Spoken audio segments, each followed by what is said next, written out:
Hello everyone, আশা করি আপনারা সকলে ভালো আছেন। তো এই ভিডিওতে আমি আপনাদের দেখাবো কলামে, বিমে, ছাদে, শেয়ার ওয়ালে কোথায় ল্যাপিং দিতে হয় এবং ল্যাপিংয়ের লেন্থটা কত হবে। আসলে আমরা প্রথমে বলি যে আসলে ল্যাপিংটা কি।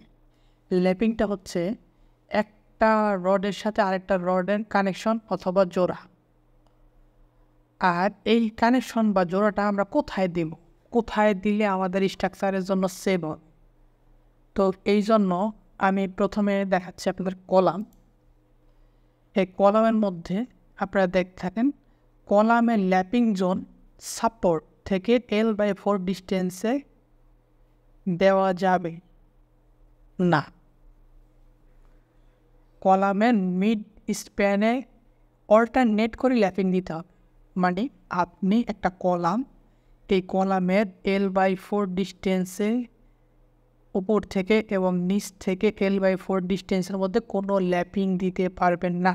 আবার এই চিত্রের মধ্যে দেখুন, এই যে এই জোনে আর এই জোনে ল্যাপিং দেওয়া যাবে না, কলামের এই জোনের মধ্যে আমার ল্যাপিং দিতে হবে।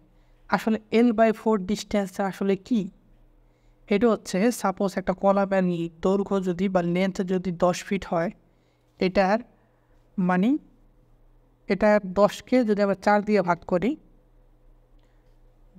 তাহলে আমাদের 2.5 ফিট করে নেই। আমার নিচ থেকে 2.5 ফিট, ওপর থেকে 2.5 ফিট আমরা ল্যাপিং দিতে পারবো না। আমরা মাঝখানের এই 5 ফিটের মধ্যে একটা রড অল্টারনেট করে আমরা ল্যাপিং দিতে পারব। এখন আমরা ল্যাপিংয়ের লেন্থটা আসলে কত হবে? আমরা সাধারণত কলামের ল্যাপিং লেন্থ আমরা 45D দিয়ে থাকি।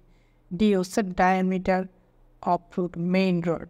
আমাদের মেইন রডটা যত মিলি হবে আমার ল্যাপিং লেন্থটা তত হবে। যেমন 45, আমার যদি মেইন রোডের ডায়াল যে 16 মিলি হয়, তো 45 ইন্টু 16 720 মিলিমিটারতে আমরা ইঞ্চিতে কনভার্ট করছি 25.4 দিয়ে।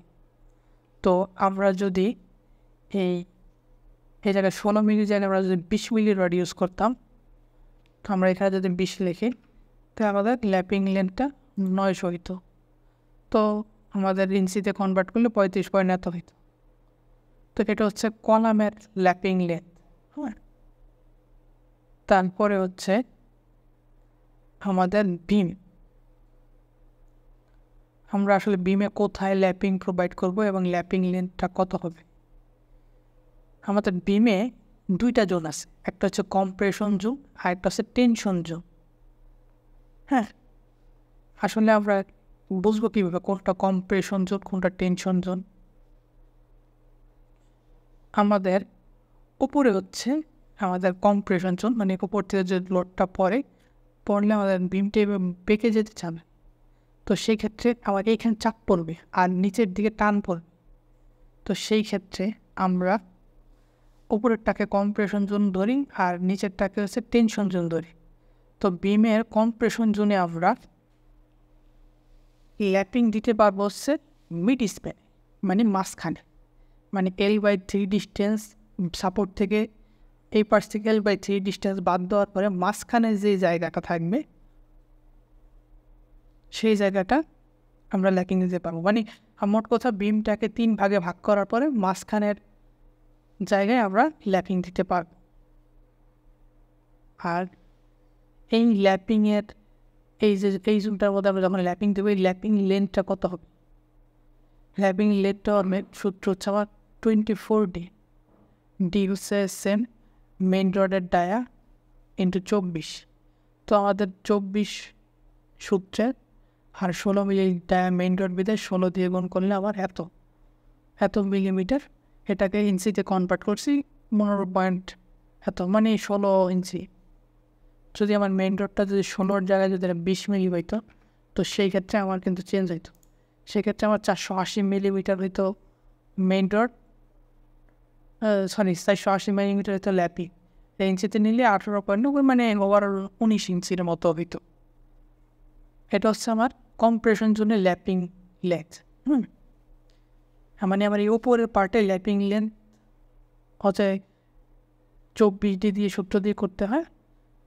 তো এই হচ্ছে উপরের অপশন চলে গেল। তারপর নিচের পার্টে আমরা কোথায় ল্যাপিং প্রোভাইড করতে পারি?